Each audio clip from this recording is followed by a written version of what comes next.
વંદે માતરમ ન્યૂઝમાં આપનું હાર્દિક સ્વાગત છે।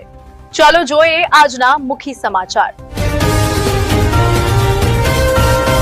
વાઘોડિયાના જરોદ પોલીસ મથકની હદમાં આવેલા રાજપુરા ગામે રહેતા ધર્મેન્દ્રસિંહ કિરીટસિંહ ચાવડા નામના 22 વર્ષીય યુકે 30 એપ્રિલના રાતે 11:30 વાગે ઘરમાં કોઈને પણ જાણ કર્યા વિના રાજપુરા પાસે પસાર થતી નર્મદા કેનાલ પર પહોંચી પોતાના ઇન્સ્ટાગ્રામ પર પોતે સુસાઇડ કરતી પોસ્ટ મૂકી હતી, જે વાંચી તેના મિત્ર ધર્મેન્દ્ર સોલંકી અને મેહુલ તાત્કાલિક ફોન કરીને ધર્મેન્દ્રસિંહ ચાવડાને ઊભો રહેજે, આવું છું કહી બંને મિત્રો નર્મદા કેનાલ પર પહોંચ્યા હતા।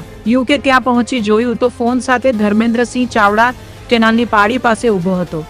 મિત્રને આવતો જોતા જ ધર્મેન્દ્રસિંહ ચાવડા સીધો કેનાલમાં ભૂસકો મારી દેતા બંને મિત્રો સામે કેનાલમાં ધર્મેન્દ્રસિંહ ચાવડા તણાઈ ચૂક્યો હતો।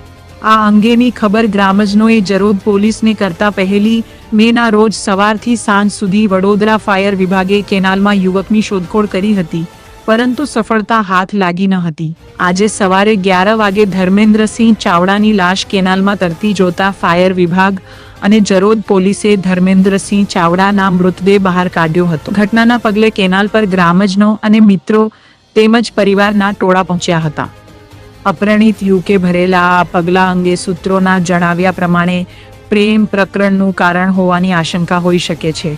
જરોદ પોલીસે મૃતદેહનો કબજો લઈ જરોદ રેફરલ ખાતે પોસ્ટમોર્ટમ અર્થે ખસેડી વધુ તપાસ હાથ ધરી છે।